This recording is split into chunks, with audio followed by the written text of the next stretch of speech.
जय माता दी। आज मैं आपको दुर्गा सप्तशती में वर्णित देवी कवच बताने जा रही हूँ। ओम अस्य चंडी कवच से ब्रह्मा ऋषि अनुष्टुप छंदा चामुंडा देवता अग्न्य सोक्तम मातरो बीजम दिग्बंध देवतास्तम श्री जगदम्बा प्रीत्यर्थे सप्तशती पाठम जपे विनियोगा। ओम चंडिका देवी को नमस्कार। मार्कंड ने कहा कि पितामह जो इस समय संसार में परम गोपनीय तथा मनुष्यों की सब प्रकार से रक्षा करने वाला है और जो अब तक आपने दूसरे किसी के सामने प्रकट न किया हो ऐसा कोई साधन मुझे बताइए। ब्रह्मा जी बोले, ब्राह्मण ऐसा साधन तो एक देवी का कवच ही है जो गोपनीय से भी परम गोपनीय पवित्र तथा संपूर्ण प्राणियों का उपकार करने वाला है। मामू ने उसे श्रवण करो। देवी की 9 मूर्तियां जिन्हें नव दुर्गा कहते हैं, उनके पृथक पृथक नाम बताए जाते हैं। प्रथम नाम शैलपुत्री है, दूसरी मूर्ति का नाम ब्रह्मचारिणी है, तीसरी मूर्ति को चंद्रघंटा के नाम से जानते हैं, चौथी मूर्ति को कुष्मांडा कहते हैं, पांचवी दुर्गा का नाम स्कंद माता है, देवी के छठे रूप को कैत्यायनी कहते हैं, सातवां कालरात्रि और आठवां रूप महागौरी के नाम से प्रसिद्ध है। नवी दुर्गा का नाम सिद्धात्री है। ये नाम सब सर्वज्ञ महात्मा वेद भगवान के द्वारा ही प्रतिपादित हुए हैं। जो मनुष्य अग्नि में जल रहा हो, रणभूमि में शत्रुओं से घिरा हो, विषम संकट में फंस गया हो तथा इस समय भय से आतुर होकर भगवती दुर्गा की शरण में प्राप्त हो, उनका कोई भी अमंगल नहीं होता है। युद्ध के समय संकट पड़ने पर भी उनके ऊपर कोई विपत्ति नहीं आती है। उन्हें शोक दुख और भय की प्राप्ति नहीं होती है। जिन्होंने भक्तिपूर्वक देवी का स्मरण किया है उनका निश्चय यह हृदय होता है। देवेश्वरी, जो तुम्हारा चिंतन करते हैं उनका तुम निसंदेह रक्षा करती हो। चामुंडा देवी प्रेत पर आरूढ़ है, बाराही भैंसे पर सवारी करती हैं, इंद्रिय वाहन का ऐरावत हाथी है। वैष्णवी देवी गरुड़ पर ही आसन कर जमाती हैं। महेश्वरी वृषभ पर आरूढ़ होती हैं। कौमारी का वाहन मयूर है। भगवान विष्णु की प्रतिमा लक्ष्मी देवी कमल के आसन पर विराजमान है और हाथों में कमल धारण किए हुए हैं। वृषभ पर आरूढ़ ईश्वरी देवी ने श्वेत रूप धारण कर रखा है। ब्रह्मी देवी हंस पर बैठी हुई और सब प्रकार के आभूषणों से विभूषित हैं। इस प्रकार ये सभी माताएं सब प्रकार की योग शक्तियों से संपन्न हैं। इनके सिवा और भी बहुत सी देवियां हैं जो अनेक प्रकार के आभूषणों से शोभा से युक्त तथा नाना प्रकार के रत्नों से सुशोभित हैं। ये संपूर्ण देवियां क्रोध में भरी हुई हैं और भक्तों की रक्षा के लिए रथ पर बैठी दिखाई देती हैं। ये शंख चक्र गदा शक्ति हल और मूसल खेटक और तोमर परशु पाश कुंत त्रिशूल एवं उत्तम शंख आदि अस्त्र शस्त्र अपने हाथों में धारण करती हैं। दैत्यों के शरीर का नाश करना, भक्तों को अभयदान देना और देवताओं का कल्याण करना, यही उनके शस्त्र धारण करने का मुख्य उद्देश्य है।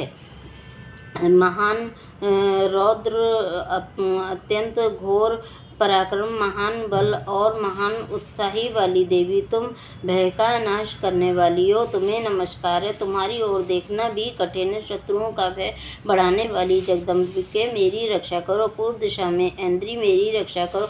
अग्नि कोण में अग्नि शक्ति, दक्षिण दिशा में वराही, नेत्र कोण में खड्ग धारिणी और मेरी रक्षा करें। पश्चिम दिशा में बारूणी और बाएं कोण में मृग पर सवारी करने वाली देवी, मेरी रक्षा करें। उत्तर दिशा में कौमारी और ईशान कोण में शूलधारिणी, मेरी रक्षा करें। ब्राह्मणी, तुम ऊपर की ओर से मेरी रक्षा करो और वैष्णवी देवी नीचे की ओर से मेरी रक्षा करें। इस प्रकार शव पर अपना वाहन बनाने वाली चामुंडा देवी, दसों दिशाओं से मेरी रक्षा करो। जया, आगे से विजया, पीछे से मेरी रक्षा करो। वाम भाग में अजिता और दक्षिण भाग में अपराजिता रक्षा करें और गोतनी शिखा की रक्षा करें। उमा, मेरे मस्तक पर विराजमान होकर रक्षा करें।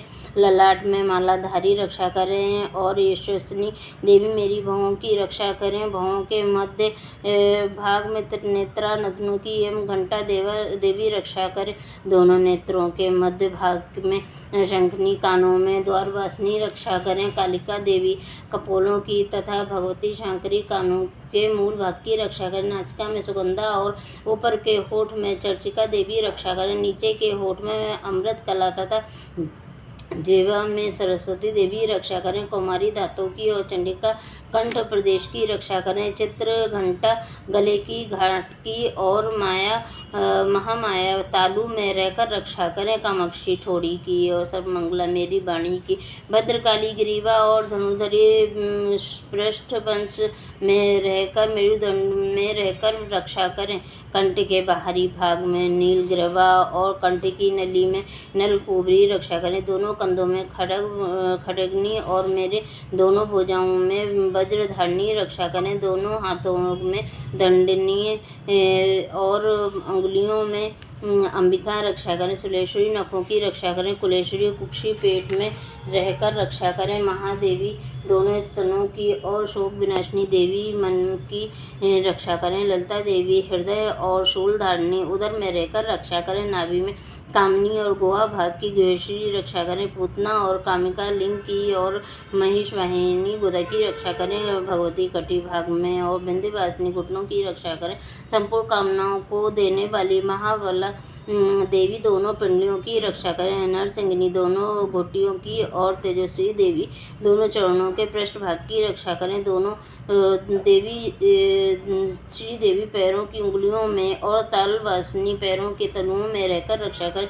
अपनी दाढ़ों के कारण भयंकर दिखाई देने वाली दृष्टा कराली देवी नखों की और उधर केशनी देवी केशों की रक्षा करें।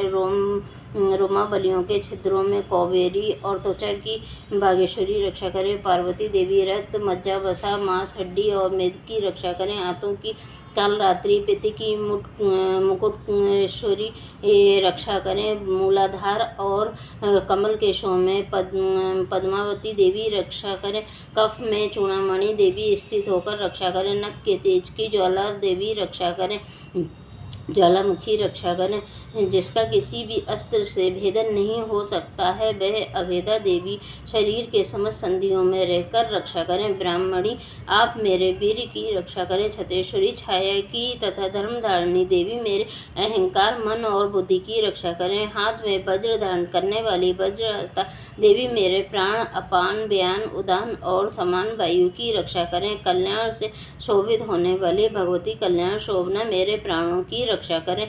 रस रूप गंध शब्द और स्पर्श इन विषयों को अनुभव करते समय योगिनी देवी रक्षा करें तथा सत्व गुण रजोगुण और तमोगुण की रक्षा सदा नारायणी देवी करें। बराही आयु की रक्षा करें। वैष्णवी धर्म की रक्षा करें तथा चक्री देवी यश कीर्ति लक्ष्मी धन तथा विद्या की रक्षा करें। इंद्राणी आप मेरे गोत्र की रक्षा करें। चंडिके तुम मेरे पशु की रक्षा करो। महालक्ष्मी पुत्रों की रक्षा करो और भैरवी पत्नी की रक्षा करें। मेरे पथ की सुपता तथा मार्ग की छिम करी रक्षा करें। राजा के दरबार में महालक्ष्मी रक्षा करें तथा सब और व्याप्त रहने वाली विजय देवी संपूर्ण भयों से मेरी रक्षा करें। देवी जो स्थान कवच में नहीं कहा गया अतएव रक्षा से रहित है वह सब तुम्हारे द्वारा सुरक्षित हो, क्योंकि तुम विजयशालिनी तथा पापनाशिनी आदि अपने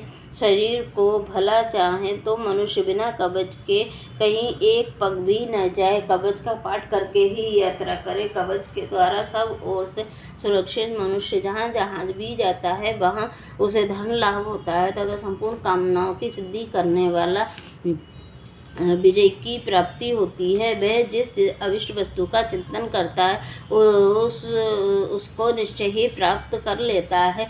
उस पुरुष पृथ्वी पर तुलना रहित ऐश्वर्य महान ऐश्वर्य का भागी होता है। कवच से सुरक्षित मनुष्य निर्भय हो जाता है। युद्ध में उसकी पराजय नहीं होती है। वह तीनों लोक में पूजनीय तथा देवी का कवच देवताओं के लिए भी दुर्लभ है। जो प्रतिदिन नियम पूर्वक तीनों संध्याओं के समय श्रद्धा के साथ पाठ करता है उसे देवी कला प्राप्त होती है तथा वह तीनों लोकों में कहीं भी पराजित नहीं होता। इतना ही नहीं वह अपमृत्यु से रहित हो 100 से भी अधिक वर्षों तक जीवित रहता है।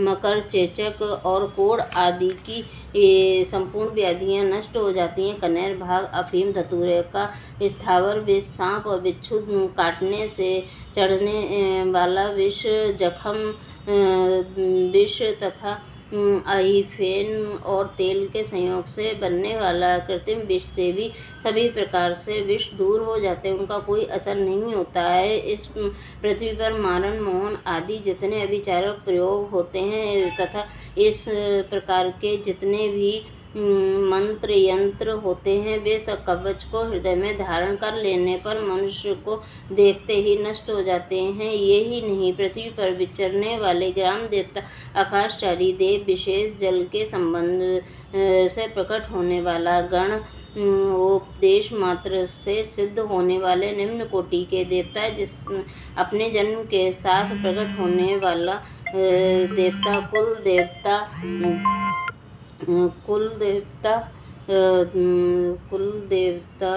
विचार पृथ्वी विचरने वाले के आकाशचारी देव संबंध प्रकार उपदेश मात्र से सिद्ध होने वाले निम्न कोटि, अपने जन्म के साथ प्रकट होने वाले देवता, कुल देवता, माला डाकनी शाकनी, अंतरिक्ष में विचरने वाले अत्यंत बलवती भयानक डाकनियाँ, ग्रह, भूत, पिशाच, गंधर्व, राक्षस, ब्रह्म राक्षस, बेताल, कुष्मांड आदि अनिष्टकारक देवता भी हृदय में कवच धारण किए रहने पर उस मनुष्य को देखते ही भाग जाते हैं। कवचधारी पुरुष को राजा के सम्मान वृद्धि होती है। यह कवच मनुष्य के तेज की वृद्धि करने वाला और उत्तम है। कवच का पाठ करने वाला पुरुष अपनी कीर्ति से भूषित भूतल पर अपने सुयश के साथ बुद्धि प्राप्त होता है। जो पहले कवच का पाठ करके उसके बाद सप्तशती चंडी का पाठ करता है, उसकी जब तक वन पर्वत और कानों से सहित यह पृथ्वी टिकी रहती है, तब तक यहाँ पुत्र पौत्र आदि संतान परंपरा बनी रहती है। फिर देह का अंत होने पर पुरुष भगवती महामाया के प्रसाद से उस नित्य परम पद को प्राप्त कर लेता है, जो देवताओं के लिए भी दुर्लभ है। वह सुंदर दिव्य रूप धारण करता और कल्याण में शिव के साथ आनंद का भागी होता है। जय देवी माता की जय, शेरों वाली मैया की जय, बोलो सांचे दरबार की जय। कवच पाठ समाप्त होता।